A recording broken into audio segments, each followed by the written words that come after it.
So I actually have no idea what the flow looked like because I am traveling and I didn't see it. So up to you guys how you want to do it. Okay. But what's up with overall with you, Alexander, right now? Are you like teaching anywhere? You're a full-time teacher, or you doing private practice? I'm teaching. I'm teaching for a school, but also private lessons as well. So we integrate a lot of SEL into our programming. I mainly teach adults at the moment because it's summer. Yeah. When school starts again, I teach kindergarten through 6th grade kind of literacy classes, and those are usually one-on-one. So there are times where we're integrating SEL into those lessons as well, because things come up when children are talking about what happened in school or what happened at home. And so that's kind of what I'm doing now, mainly teaching. And I'm in a master's program that's based in Greece in language education for refugee and migrant populations through the Open Hellenic University.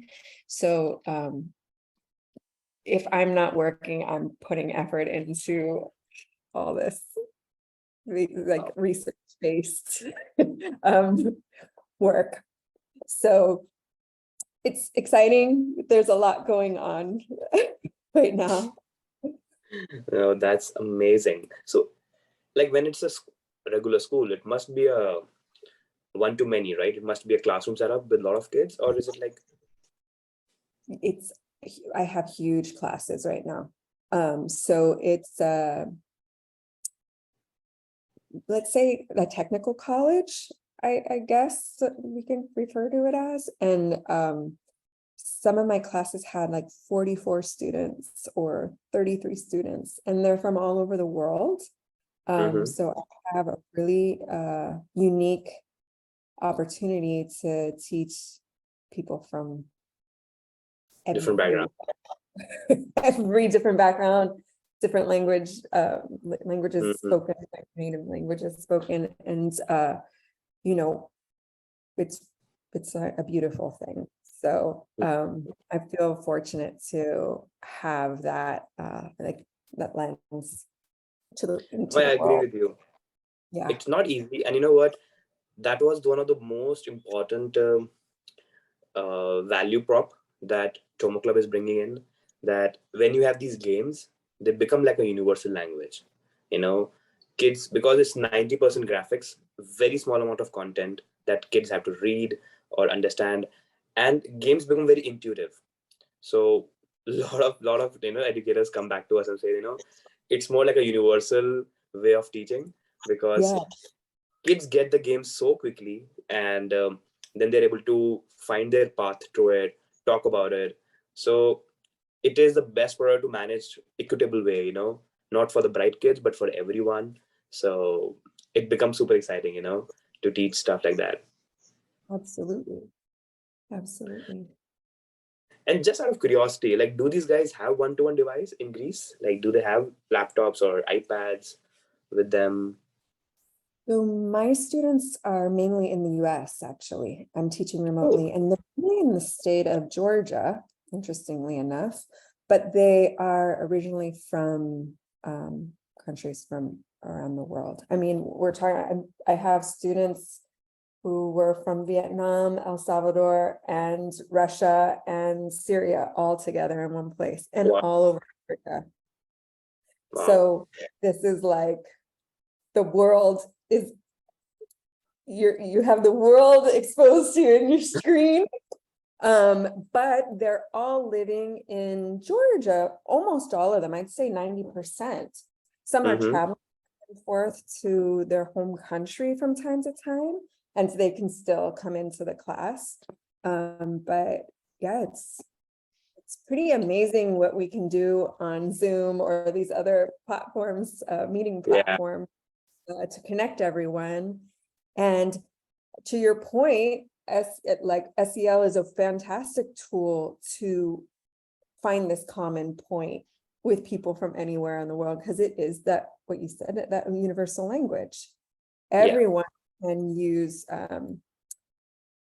tap into their emotions when they're given space to do so. And so actually one of the little exercises we'll do at the end is something I do in class related to music that's totally kind of surprising, but it also is doing exactly that. It's using music to tap into your emotion, right?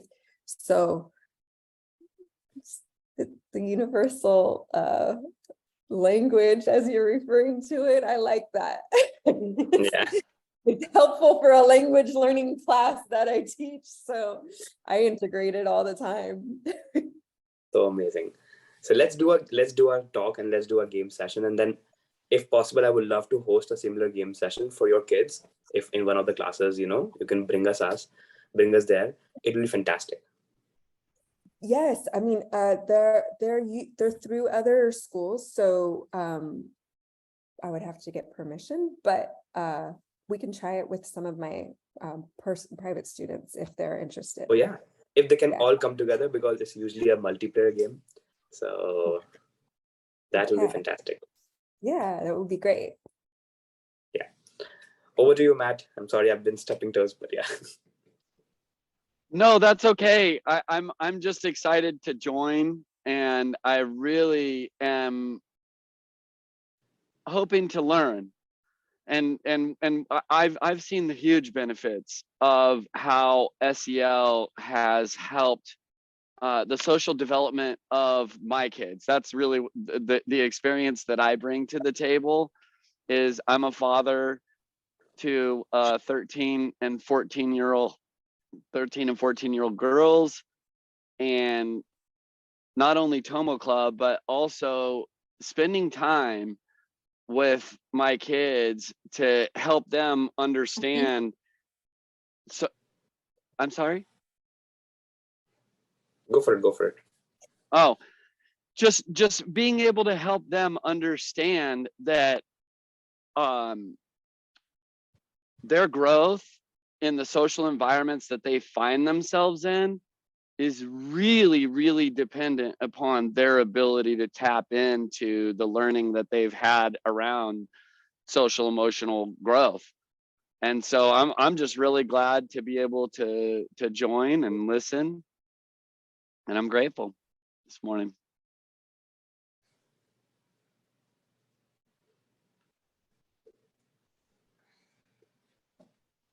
But yeah, today's topic is very interesting actually.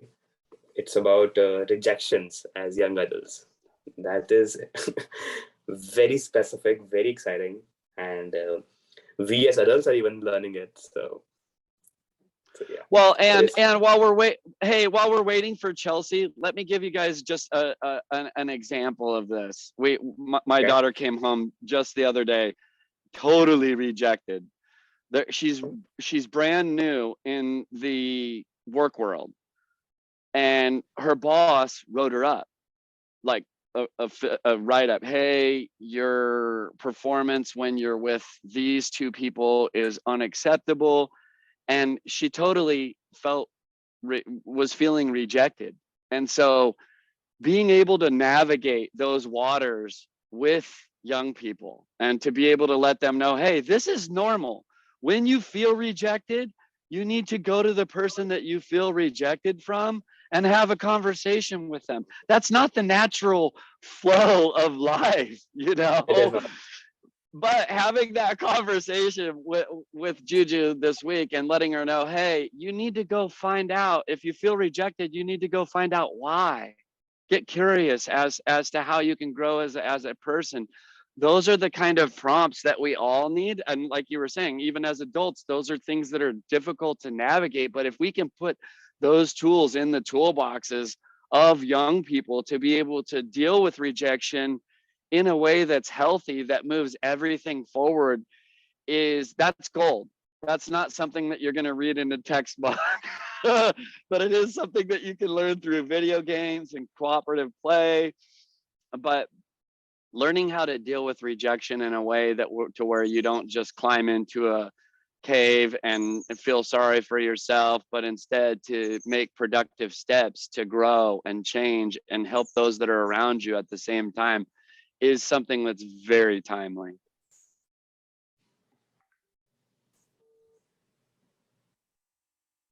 That is so true. That is so true. First of all, thank you all for your patience and for my terrible time management today. But I'd like for everyone to welcome Alexandra, because I know y'all have been speaking to each other for about 20 minutes now. But Alexandra, I had a gala time speaking to her the last time I got to touch base with her. Just understanding that she's not only teaching adults, but also she's not only teaching children, but also adults, like adults being her main area of focus, and then teaching kids that are just as involved, and children coming from different spaces, different contexts. So she primarily focuses on trauma-informed teaching, right? Correct me if I'm wrong at any point, and SEL being something that is a core value for her as well. And that's how she tries to bring about a change in each of these individuals' lives. And so she's been teaching for the last 13 years and is now currently working with different districts and also providing teacher training. So that was a short intro and introduction to what Alexandra does. And I think words are not enough to tell how much of an impact she has had in the last 13 years, but absolutely been a pleasure speaking to her. But it's a privilege to have you today with us, Alexandra, and talking about something that we ourselves as a company have been trying to tackle in terms of how do we provide children the understanding of dealing with emotions, and how do we regulate ourselves, especially in times where we feel rejected, right? Where we encounter situations where we just don't know what to do, right? And I think Avinash mentioned it earlier that we as adults are still learning something like this, right? So what's the best thing that we can do? We can just provide these skills that we are learning quite late in our lives, right? Yeah. If we provide that at an early age, why not?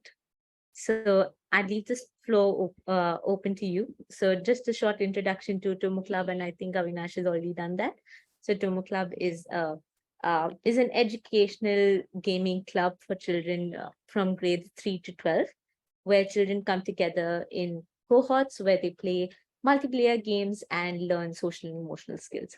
And that's a short, brief introduction to what we do. But without further ado, I'm going to give the floor out to you, Alexandra. Go ahead. Oh, good morning, everyone. And I wanted to thank you for the introduction, Chelsea. You're so kind. And Matthew, I wanted to say, you have the most experience because you're living in it. And I think that that's what's nice about having parents be involved in educating their children with what social emotional learning is, right? So it's beyond just the classroom or students having to figure it out for themselves. Parents are an integral part of giving that information and transferring that information to their children. So you're doing the biggest job, actually. So that's something not to forget. And I think while you mentioned, Chelsea, I'm mainly teaching adults, these adults are passing on that information to their children. So it's important to teach SEL to people of all ages, right? And I'm sure the game is actually fun to play for people of all ages. So, take it a step further, right? Everyone, when you play the game, we all have something to learn. And so with that said, I wanted to just introduce what beyond, Chelsea, you gave a good introduction of what I do. I've been an educator for about 13 years now, and I've worked in many different contexts where we had to integrate trauma-informed teaching into our curriculum because I'm teaching students of many different backgrounds. And what social emotional learning is a tool to help recognize how you feel and help build self-awareness, and really how it's applied into the context of learning at a school is being able to identify your emotions and self-regulate when you're part of a large group is really important for personal growth, social growth, and eventually executive functioning, developing executive functioning skills, which is what we need for just continuing our life in the workplace and with many different people that we're going to interact with in life, right? And so social and emotional learning is really giving yourself an opportunity, in my opinion, this is just my opinion, to hold space for yourself and check in with yourself and look at that internal dialogue, okay? So I'll start out today by giving us a moment to check in with ourselves. I think for some of us, it's later in the day, and for some of us, it's early morning. And so I just want you to take a moment and think about how you're feeling right now. You'd like, you can take a deep breath just to put yourself into a calm state and connect with your body and your breath. And then just take a moment and think, how do you feel right now? Have you had breakfast or lunch? Did it taste good? Do you feel satisfied? Did something happen in the morning that changed how you're feeling right now? And what environment are you in? How is that affecting how you're feeling right now? So these are just part of this personal inquiry that you can do daily to check in with yourself and to build a sense of where we are in the moment, right? And I think that's something that social emotional learning does. It's really giving space,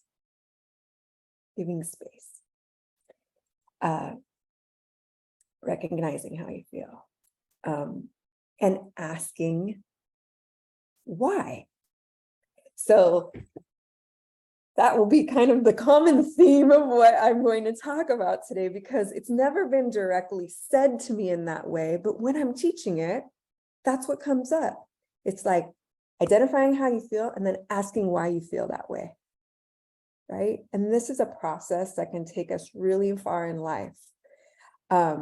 So when you're thinking of as a teacher or teaching students that are in middle school or high school, they're battling with all these hormonal changes, right? That they can't control. And no one really talks about it, okay? No one really talks about it. You have these feelings and emotions and you feel kind of out of control. We've all been there. We've all been teenagers, right?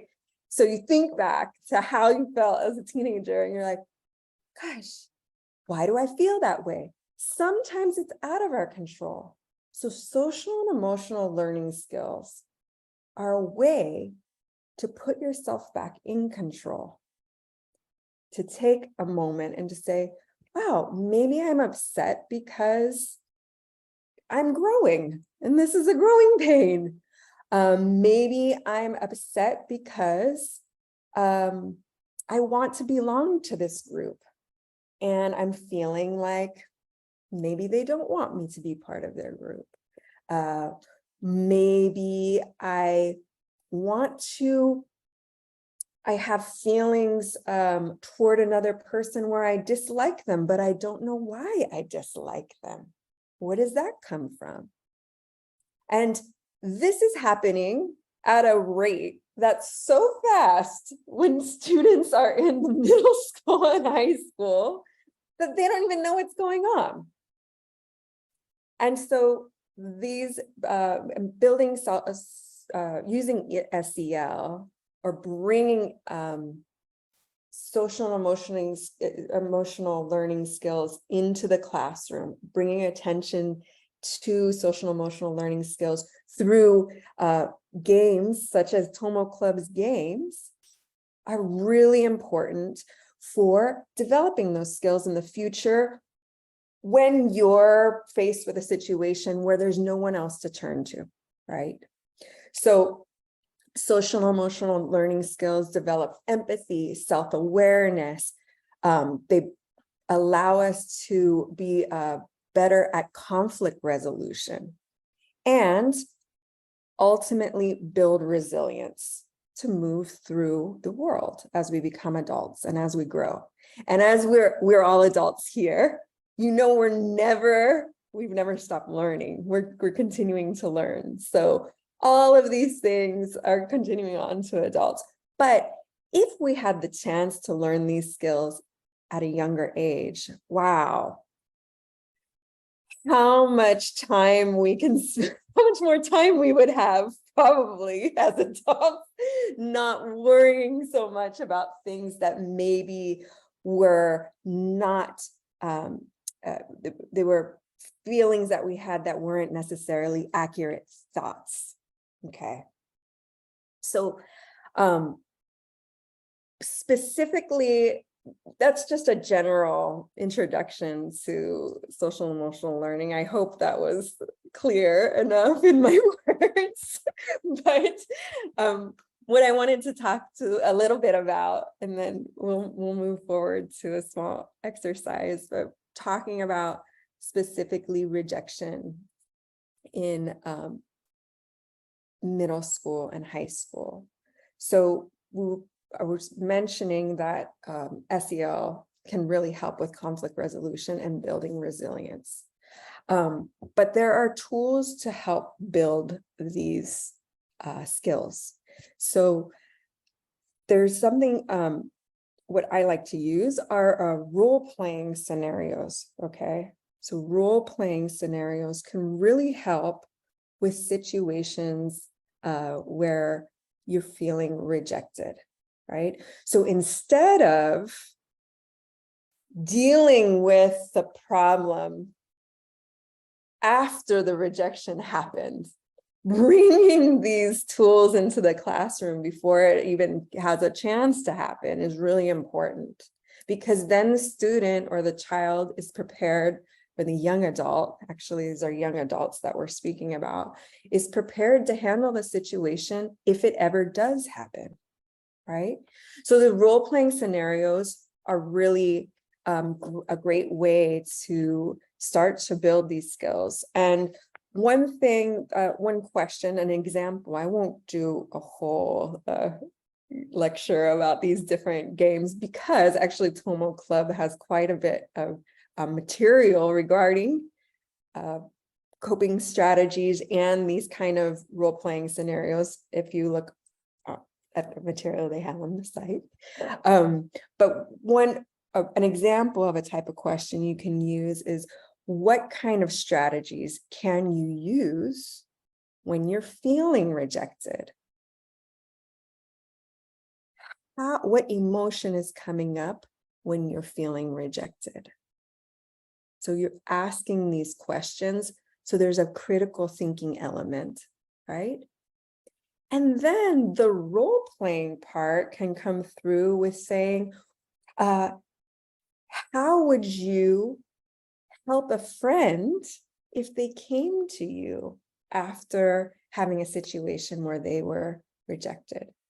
So if you're working with your child or a student, these are ways where we're asking questions to then really start to tap into how we're feeling and how we would respond. And this is wonderful for group work. This is really wonderful to do with your child, actually, to see what their response is, and then work through the problem together. Okay. There's also things like if-then plan. I've heard of this in the past, right? So if this, if you have a goal, okay, you're creating a goal first, or a situation, and then you can put, if this happens, then this would be the outcome. You could have multiple outcomes and see how you would react to the different scenarios. So these are just simple tools, easy to remember, okay, and slowly building different skills that you can use lifelong. So there are other times, not just with rejection, but when we think of peer pressure, okay? That's another situation that's happening all the time for all ages, elementary to high school, and even as we become adults, still happens sometimes. But another situation where you can take these same tools, role playing or an if-then plan, and apply it to a situation. If your friends are pressuring you to do this, what would the outcome be, right? So talking about these things in groups or with individuals before they happen is a great way to build that toolbox for when inevitably these things do happen, right? So that's kind of most of what I wanted to say today regarding social and emotional learning and applying it in the classroom. Of course, there's a list of tools to use, different strategies to build these skills.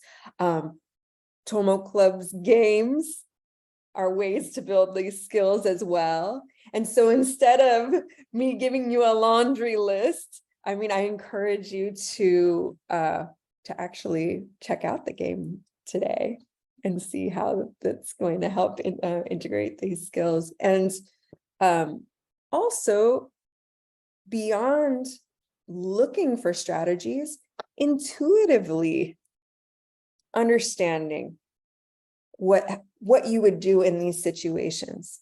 And as parents, really thinking about what's the best way to explain this to your children when they're going to be dealing with these situations, possibly and probably in their school, during their schooling, their educational life, and in the work setting as well. These same things, they don't end there, they transfer into the workplace.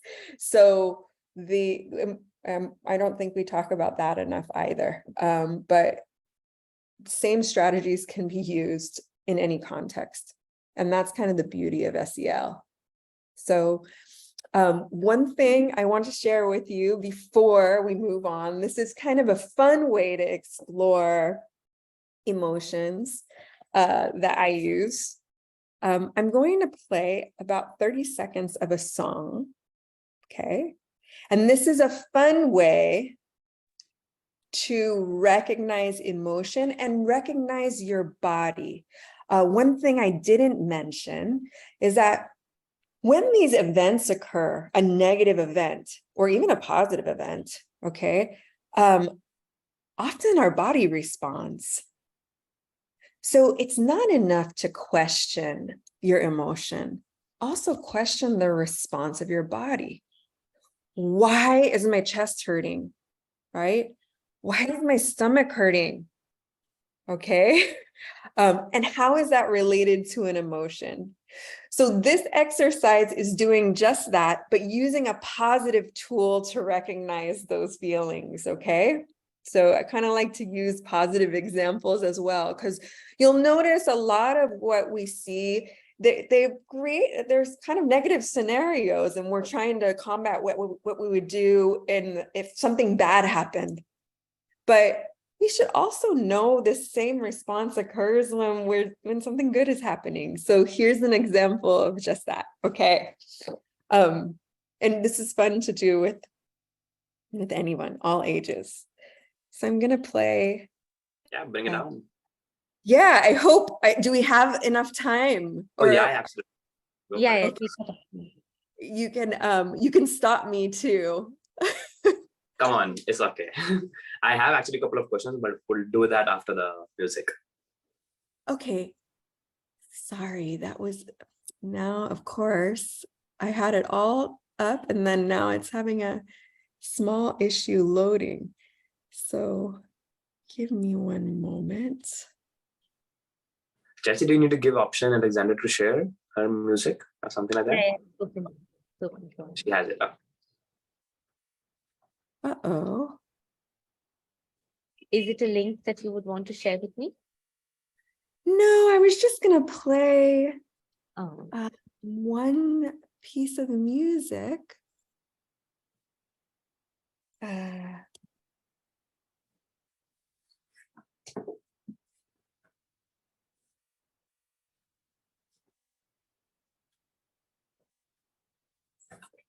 And this is,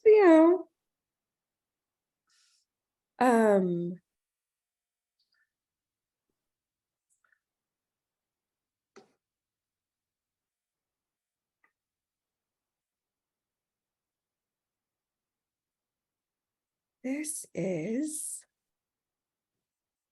not what I was hoping. I'm sorry. If you want, you can ask me some of the questions while I'm getting this together. I'm sorry about that. Totally okay. So my question is that once the kid starts open up or when they start talking, these emotions, the journey needs different tools, right? You need to know how to manage it and all, which is still workable. The biggest challenge I feel when working with nephews or when working with Tomo Club kids as well sometimes is to how to initiate the step one, how to make them talk. So how do you work around that? Because the first reaction is I don't want to talk about it and they want to rush out of it, right? Yeah, so I think it's really, that's where not forcing, this is also, again, this is more of a personal opinion, right? Yeah, absolutely. Strategy. But never to force someone to talk about something. Instead, it's that inquiry process, right? So where they can ask questions or giving example questions for them to ask to themselves. And sometimes the process, it's not something that you're working with the person directly with. Sometimes it's just giving some tools so they can work with themselves. And eventually, if you check in later, what I have found over time is that they're more willing to talk about how they felt once they've had the space to process it themselves. Okay. So not feeling so influenced by the other person, really giving yourself some space to breathe and to say, well, why am I feeling that way? Why is that hurting me so badly? What do I see in that person that I want? Or what was painful? What was something that was painful that they said to me that made me think of who I am? And maybe I like this thing about myself, or maybe I don't like this thing about myself. Yeah. So that's not something you can just answer right away. I think the best thing is to give space to the child and say, I'm here for you to talk about this anytime, right? I'm here for you. I'm going to ask you to think about these things. And if you can, let's check in. And sometimes they'll talk about it right away. Yeah. But this is more of the looking at it through the trauma-informed lens, right? Where you're not forcing anyone to do anything they don't want to do. because that's like making the problem deeper in a way. It depends on the person. Something I didn't mention is social and emotional learning skills. They allow a person to realize, like, am I an introverted person or more of an extrovert? This has a lot to do with how a child or anyone will respond to you, right? Or if they just need a little more space to process things. So on the other hand, there are some interactions where you'll find there's an outburst where they're not thinking, and then they'll go back and say, oh, I feel really bad for saying that, right? This has to do with our personality types as well. So it's not a simple question. None of these answers will be simple answers from me. I wish I could give a simple answer, but and by the way, this is just these are my this is through my personal experience. I don't have a background in psychology or anything, you know. This is just from teaching and having a huge pool of people to practice these skills with, right?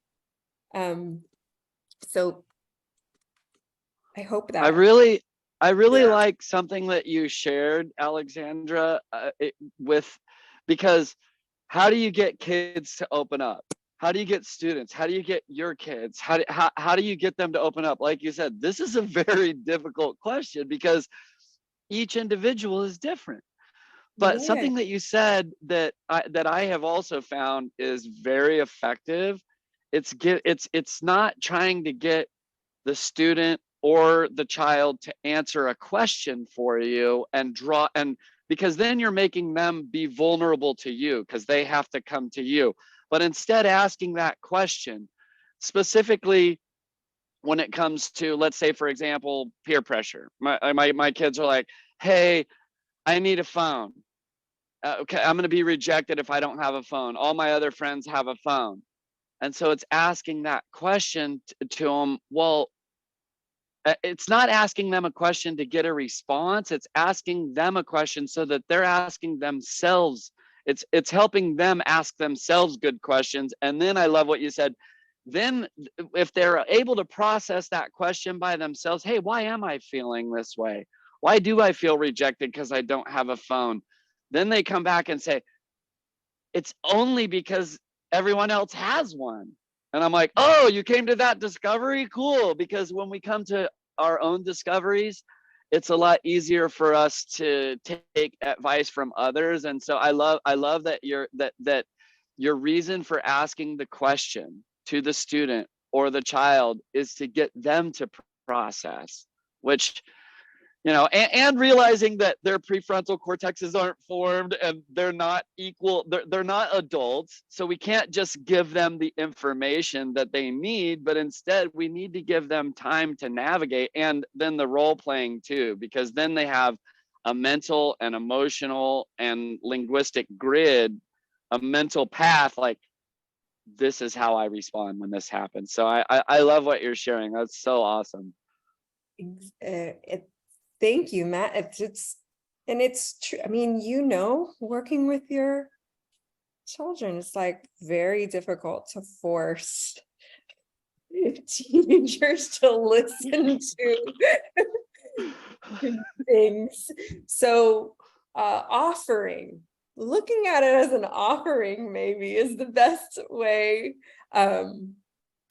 to help aid their development. Right? Because as you mentioned, they're in different developmental stages. So sometimes, especially children, they can't even reconcile with that emotion. They don't even know where it's coming from, right? So this attachment to the body, to different sensations, I think this is really helpful with just talking about emotions and physical response to emotions, I guess, without directly saying what it is. Yeah. It is intuitive understanding. So let's see, and I found my list. Okay, I'm so got sorry it. that took a long time. So I will play one small piece of music, okay? And you'll tell me what after you listen to the 30 seconds, you're just going to tell me what part of your body opened up or moved or responded, and what emotion came up for you. Okay? Here we go.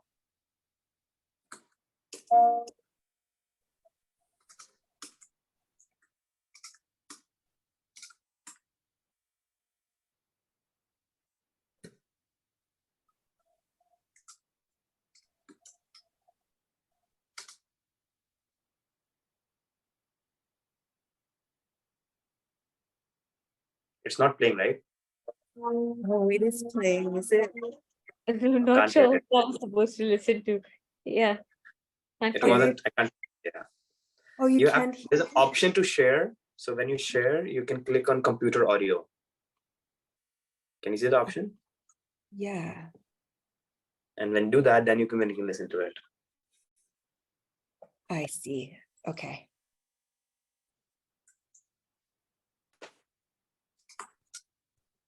Oh. Was that? I'll test it one more time, and if it didn't work, then I'll just tell you what to do, how to do it. Okay. Yes. Sorry about that.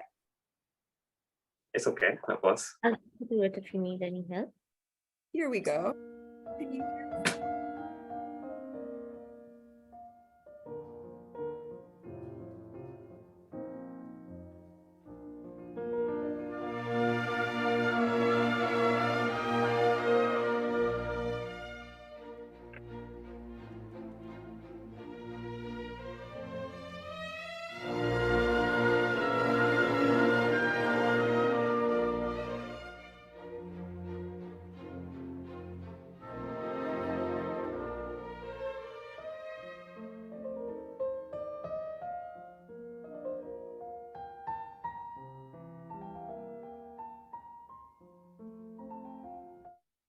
Okay, so there's a short piece. So, what part of your body, Matthew, I saw you move, but Chelsea, what would you, I'll ask you because you had your hand Yeah. up. Where? You know why I wanted to go first? Because this is my study music. I've conditioned myself to listen to this. And so every time I hear this, my mind's already thinking about, oh, what next, what next, what next. So it doesn't have that calming effect for me. So so I get heart palpitations always. So Thank you for sharing. yeah, Because look, that's the personal inquiry. That's why playing something like music, it's going to elicit a different response from every single person. So Yeah. for you, that was anxiety inducing. I'm sorry, Chelsea, that was not my intention. not at all. I just went back to my college days. That's it. That's it. I mean, not a bad time, just exciting, I think. Okay, and Yeah. this actually is proving this point. I think this is what Yeah. it's all about. So Yeah. thank you so much for sharing. So I will ask you in addition, what now is your heart was racing? Yeah. Okay. And so the emotion was excitement or anxiety. Yeah, I think it was a bit of both. So I think the excitement came from the recognition of the music, but the anxiety came from the conditioning of me studying studying with it. So I think yeah, it was a balance of both, but I'm good now. I'm quite regulated. Fantastic. I mean, I'm happy you're feeling better. And I want to bring up a fantastic point is that all I was, this activity, all I'm saying is what what's the emotion and what part of your body responds, and you see how automatically Yeah. you work with yourself to find out the reason. Absolutely. That's the point of the exercise, is that you're giving a very simple task. Yeah. It's going deeper without even eliciting that information. Yeah. Thank you, Chelsea. Thank you. Fantastic. Okay. Does anyone else want to respond? Dude, you want to know something super neat? So you saw me like doing this because whenever classical music, I didn't realize why I was doing that or why I was feeling happy. But when Chelsea shared that of how it affected her, it made me question myself. Now, wait a second, when do I listen to classical music? And the only time that I listen to classical music is when I'm by myself cleaning the house, like vacuuming, and I turn it on really loud and I love it. And so that's exactly where I was going emotionally. But Chelsea sharing that she had conditioned herself made me question, wait, have I conditioned myself in this music? And then, just her sharing helped me figure out why I was feeling that way. Yeah. And this is the point. This is social and emotional learning, everyone. This is what we're doing. And I just immediately got reminded of a Disney movie, to be honest. Awesome. Was this a positive or a negative feeling for you? Like the beginning of a movie, when things are setting up, the protagonist is about to be shown up and it's showing the market scene, or like that kind of it rising up, so Yeah. setting the stage kind of emotion. Very, very cool. So this is great. And I don't want to leave Aparupa. I don't know if you would like to join too. I don't want to leave you out, but I also felt palpitations, like heart. I felt like something moving in my chest. interesting. And I mean, you don't have to share, but if you can always, there's always an option to share if you want as to why. And so that could be the follow-up also for this kind of activity, right? In using it in any context, but you do not have to share. But it's interesting. I found, and the reason I played a classical piece is that you would think it's uplifting, but it does not elicit that emotion in many people. And so there was a very specifically selected piece of Mozart for that reason. So by the way, if you ever did want to use this activity, I have a list of world music. I mean, there's music from all over the world. And so we play 30 seconds of each of these songs and then identify the movement. And if students would like to share, they share why they felt that way. So it's a really great personal inquiry activity. And thank you so much for listening. I'm so sorry I took way too much time, but I hope this was something that you enjoyed. So thank you all for your time and patience. Absolutely, Alexandra. This was wonderful. Also, for us to explore ourselves through just classical music. And I'm so glad that you played this, because I'm sure tonight I'm just going to sit and wonder over all and just go back to my playlist for sure. But thank you for this lovely reminder, and also acts as a great icebreaker as well, right? For kids to just start identifying what music also means to them, because I think the taste in music varies. Any sort of technique, any sort of tool that we use, it just creates a sense of connection to ourselves, right? But so thank you so much for this lovely activity and for all the knowledge that you've also imparted on us. Particularly, one thing that I'd like to point out was something that you mentioned right at the beginning, the role-playing scenarios, right? Like how, particularly with rejection, when we're trying to bring up a conversation around, rejection, or we're trying to bring up a conversation around, just negative instances.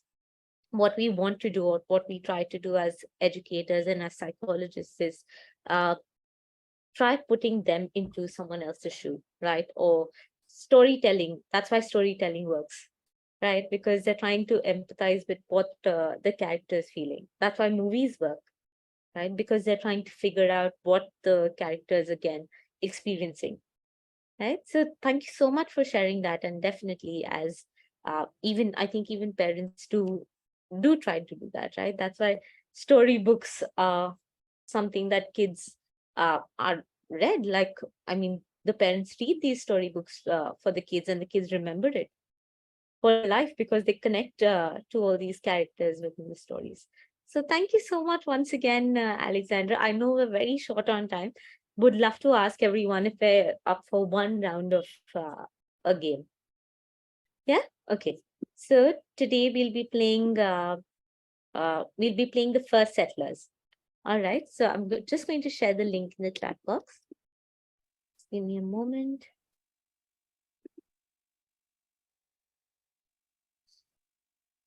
Oh yeah, photography to engage kids at an emotional level. That's amazing. Yeah. So once you click on the link in the chat box, I'm just going to give you the rest of the instructions. Give me a minute. Let me know if you're done with that. Then just click on Run Game. And then a pop-up should appear for you, which will ask you your username.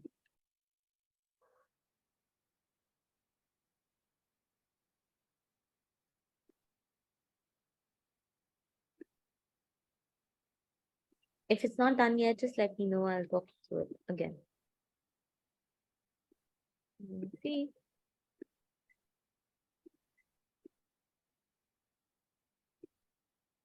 Yeah, it's not. I'm going to click it again. Maybe So,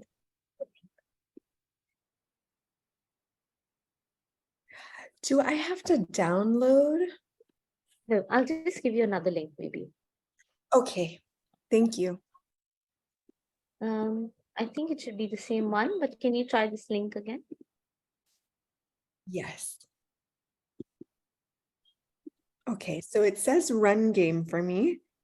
Click And on then Run when I run game, here we go. Yeah, it'll take some time to load, but it should happen in a couple of minutes. Couple of seconds. Okay, it's taking some couple of minutes.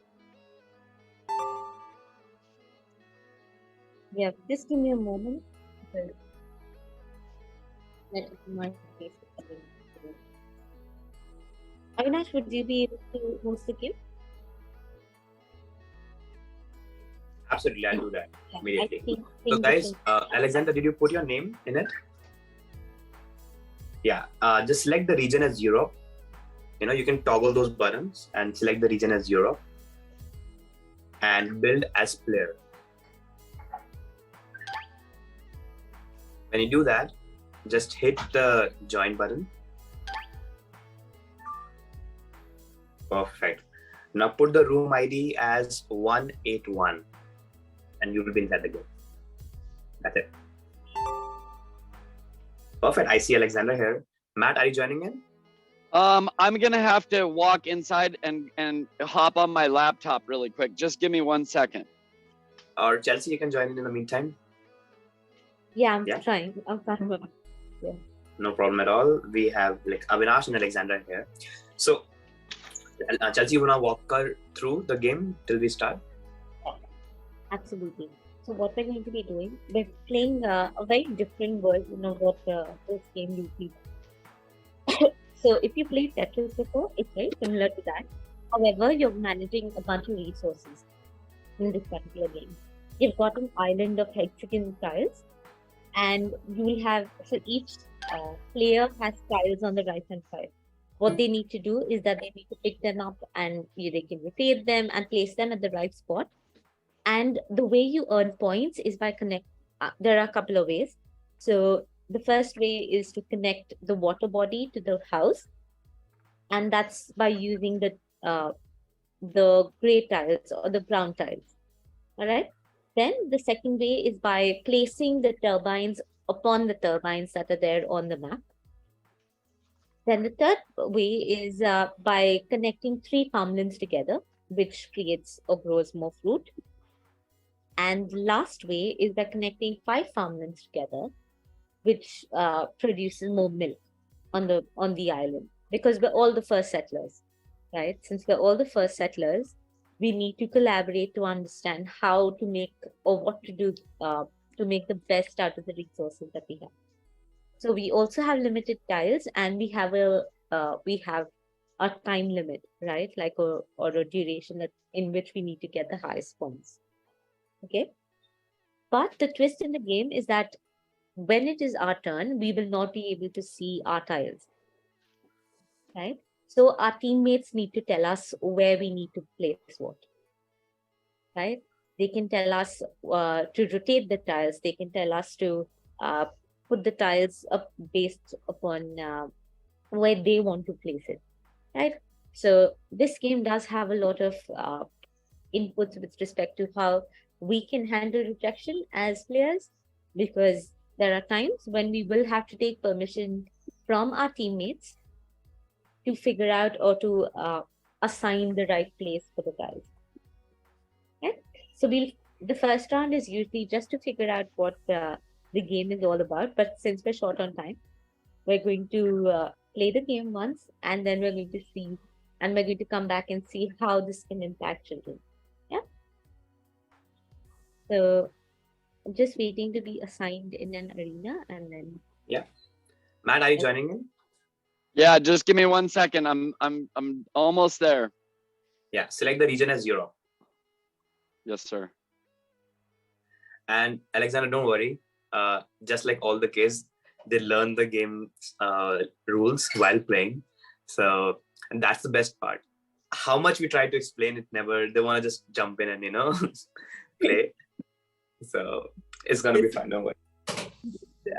I'm looking forward to it. Thank you. Okay.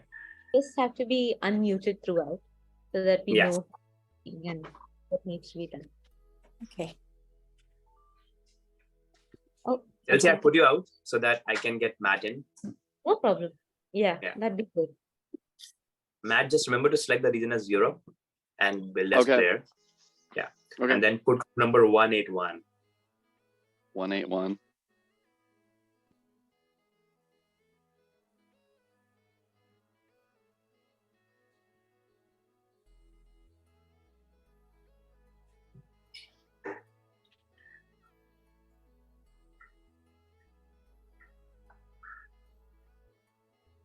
One other interesting thing I think Chelsea didn't mention is this is a blind mode. So what happens is whatever the tiles that I am looking at my screen, when it's your turn, you can't see it. So you have to ask me what does my tile look like so that you can put it up exactly the way you want, right? So that's another challenge. So quick question.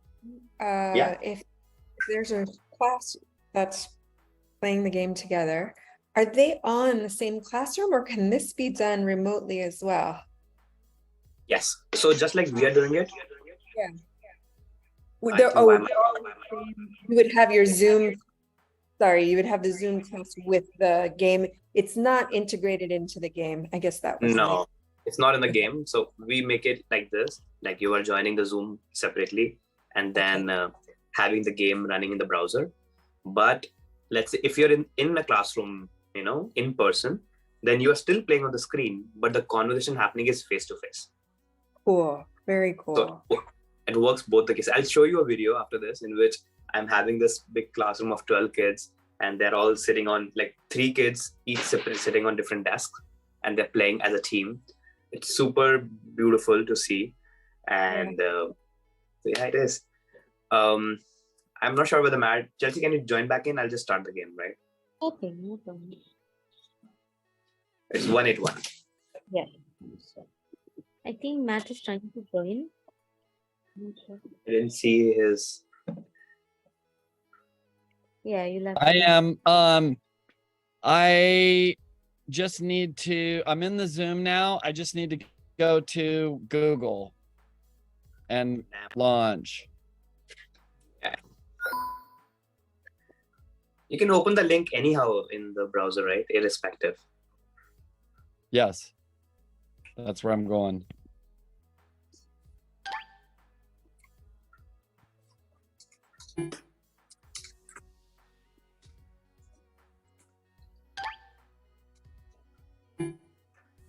I can't copy anything from Zoom. Would you tell me the website? It's tomoclub.itch.io. Tomo Club. Dot What? ITCH. ITCH. There it is. Dot I. Yeah. .io. Got it. Got it. Run game. Yeah. Region I'm as getting there. Yeah. I'm gonna shut this iPad down because it's taking bandwidth. There we go. Yeah. Sorry, Alexander, to keep you waiting.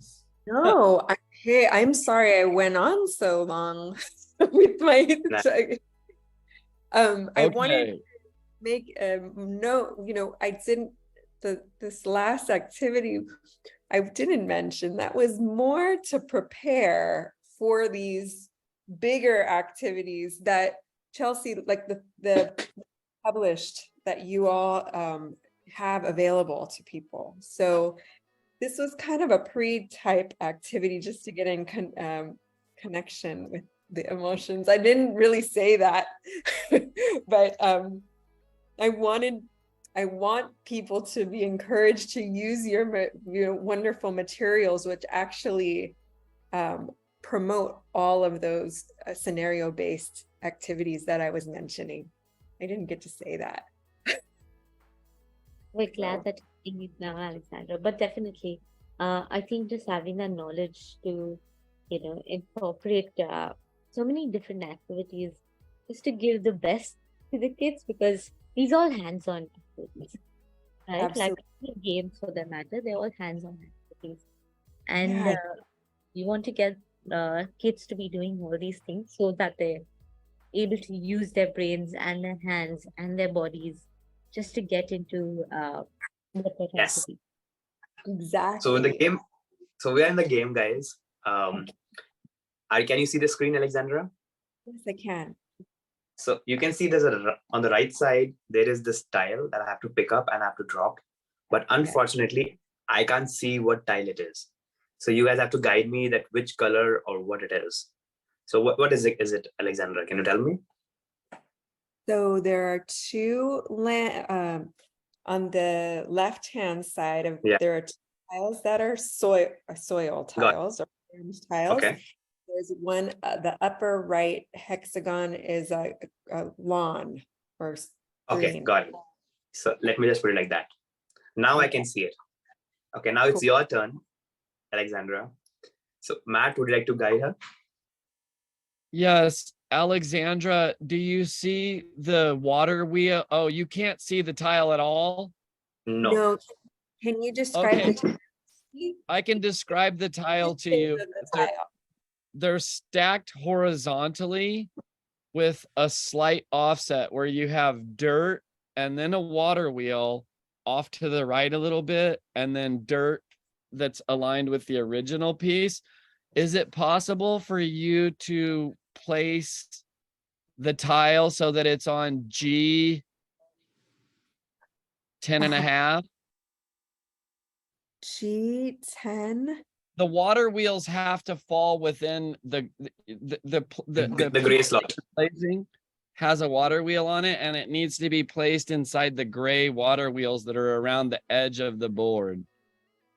I'm sorry. It just for some reason it said that the connection went. So it kicked me out. Oh, damn. Don't worry. Uh-oh. Don't worry. I'm gonna put you back.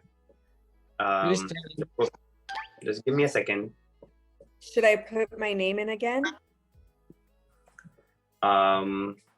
Yeah, just give me a second. Can you put the room ID again as 181? Let's see. That blind mode is really hard. It is. Alexander, are you able to join again with room 1181? It doesn't allow me to join. It's very. Can you refresh? Can you hit refresh? Let's see. Sorry about that. I thought you were right. This is really cool though.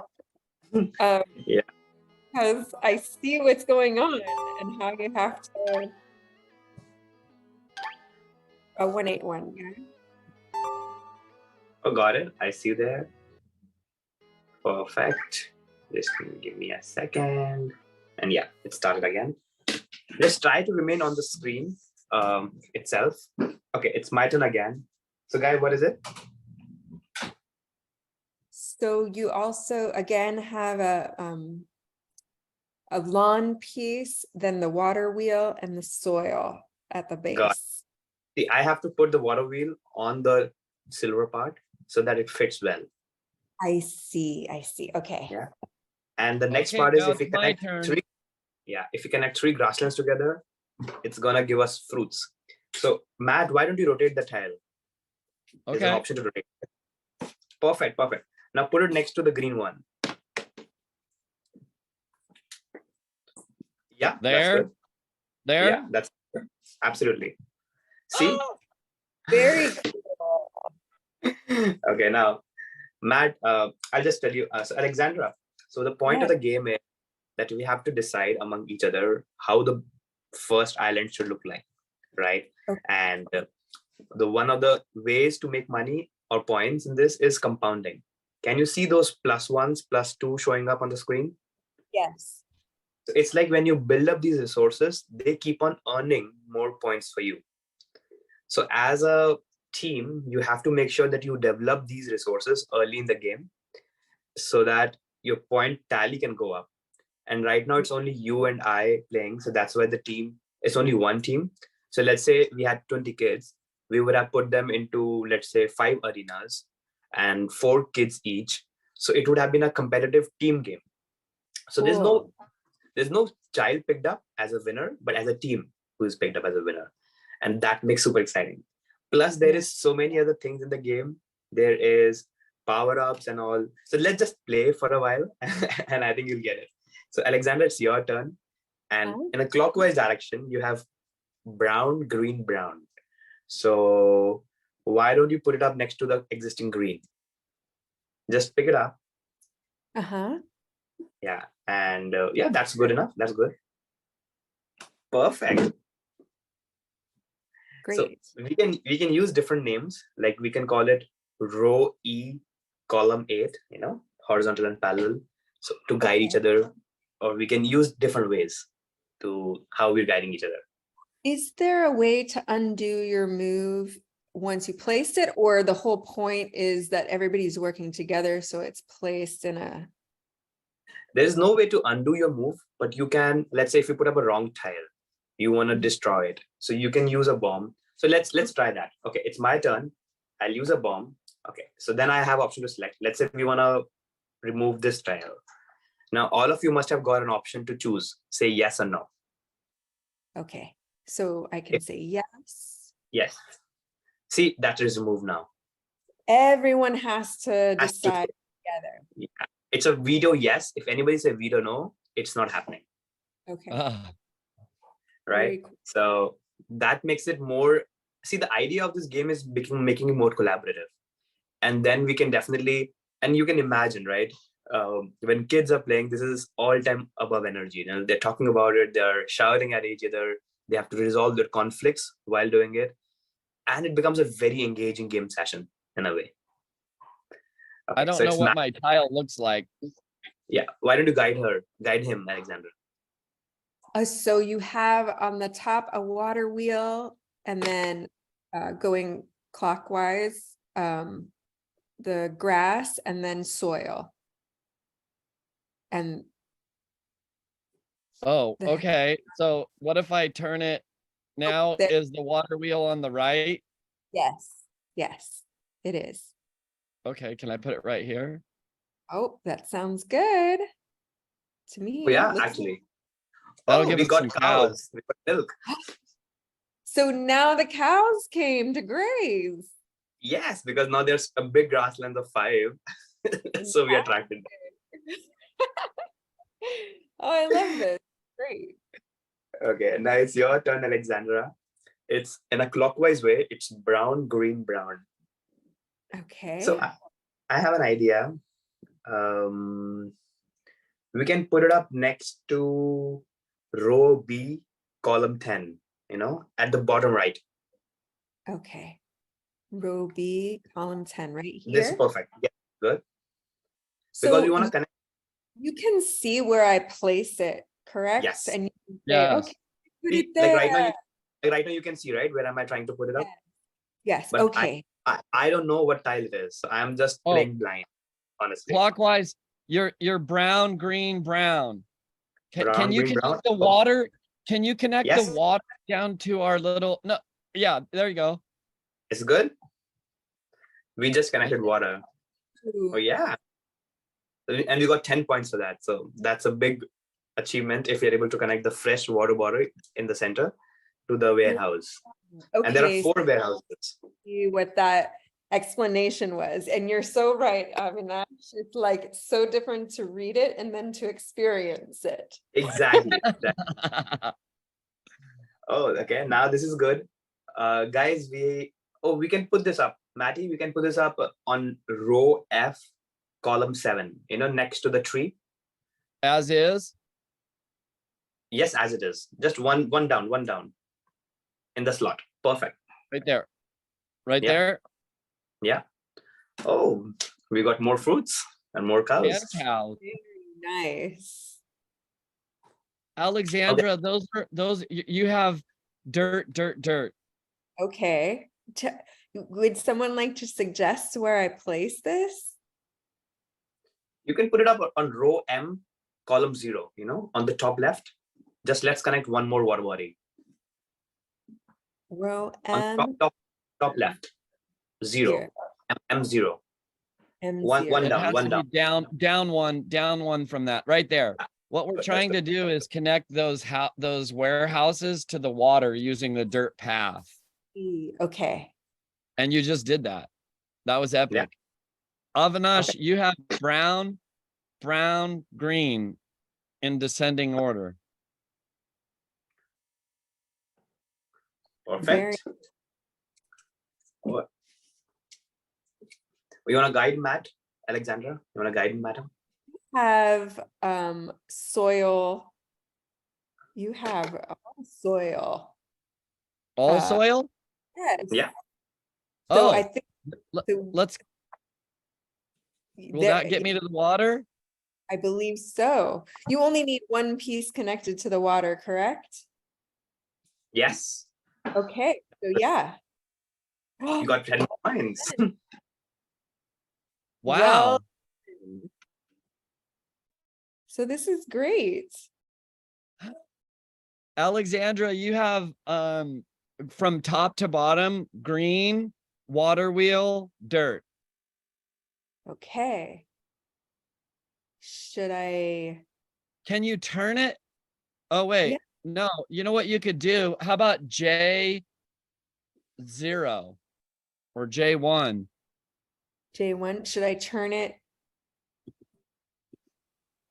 No, I Oh, think you could put it, turn it again, right there, like that. See the water wheel at J, your center one. So here, or you said J, oh, There. here. There.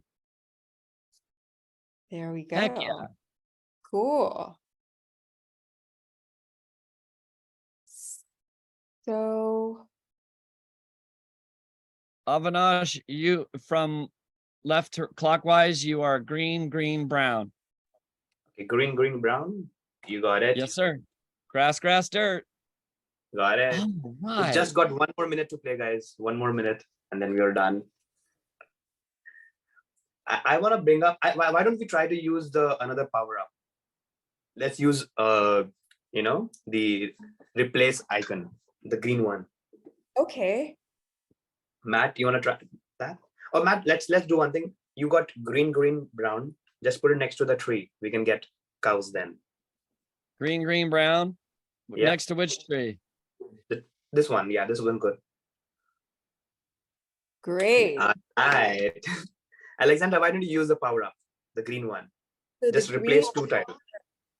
Select 2 tiles to swap. Should I select these or Why don't you Um, select the brown and the green? The green on the bottom, like on the bottom right, the green which is isolated, and maybe the brown which is on D3. Any random brown. Why don't you replace the 2? Oh, see, we have got an option that do you want to swap? I vote I said yes. So did I. So we got more water on that okay, so one. that built more water and more grass. Yeah. Great. Exactly. And so Avinash, you're you green, separate water wheel green. Okay, green, water will green. We got 6 seconds, guys. Go. We got some last points. Wow. nice. So that was arena 1. Yeah, go ahead. And Go we ahead. would have more arenas. Let's say, had we had more teams, we would have more scoreboard. And then what happens is, after this, some students play round 2. The educators like to shuffle up the teams, like they want to make kids talk to other kids and make it more interesting for them. So just like we discussed, right, the music or photography or games, these just becomes a common platform for kids to discuss and open up themselves so that the conversation can go and, up and running. So Yeah. that's the whole logic. Fantastic. It's really fun. It's really neat to both see are. it's really neat to see the kids play, because when they're collaborating, they want to win. And so they're willing to make different concessions. They're willing to listen a little more, or it's so fun when they're all playing together, because you can actually see them practicing their social emotional learning skills. It's really fun. Yes, it's great. And how did the just to ask, the teacher facilitating, do they prepare the students in a certain way before they start is there a session where they're preparing the students before they start any game with Tomo Club? Or Yeah. do you go in and work with the group? So we have different models that we're currently focusing on.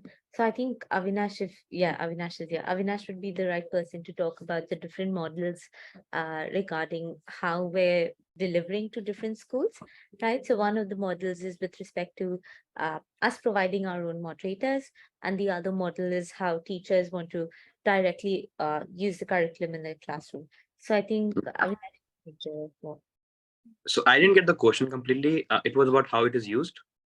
Yeah, so whether we prepare the kids or how we prepare the kids to take the session with us.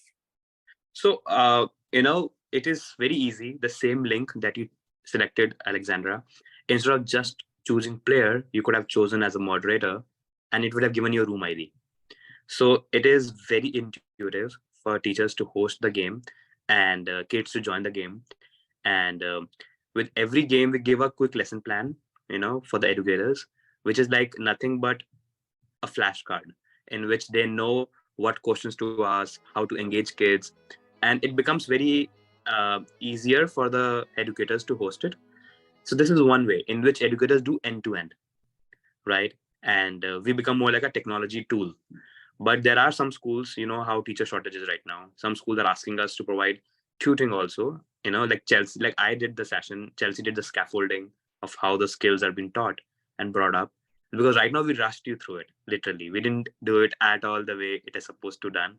And to give you just a glimpse, but we provide educators as well. I think it's great, actually. And even if this was a rush session, I totally got an idea of what to expect. And I wanted to ask also, there are different scenarios as well, I assume.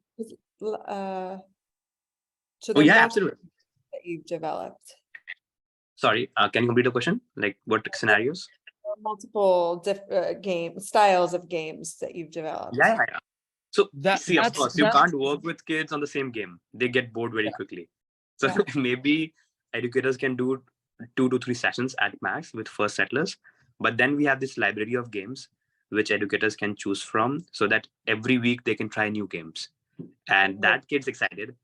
But the best part is the onboarding is similar. So for the educators, once they learn how to do it, it's the same. But the game is different. So we have game like Crisis Crew, Secret Santa, and Backyard Battles.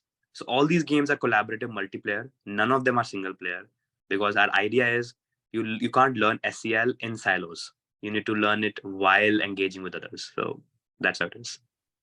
Oh, fantastic. And I can see how even after finishing the game, some of the tools we were talking about before, you can integrate that after the games. How did you feel when, Exactly. this, or what could have been done differently to, solve this problem? So seems really wonderful also to use to then have a practical application afterward outside of the game playing. There's something really neat about that of being able, and that's the part that we kind of skipped through, in that each one of these games, like the one that we just played, is one of the main life skills that we're trying to teach is resource management. And the really cool, one of the really epic things that our team does, or other educators who we train, is the game sessions are generally into 3 sessions. And so the kids are allowed to just play for the first session, and then for the second, and then the moderator will pull them to the side out of the game to say, hey, what did you learn? What were you experiencing? What are some of the difficulties that you're having? And then the really awesome thing is there's a wrap up at the end, so that, like you said, the kids are walking away, the students, the young adults, they're not kids. The young adults are walking away knowing that they learned a skill, and then being able to apply that in their own life. If we're talking about resource management or the ability to zoom in or zoom out.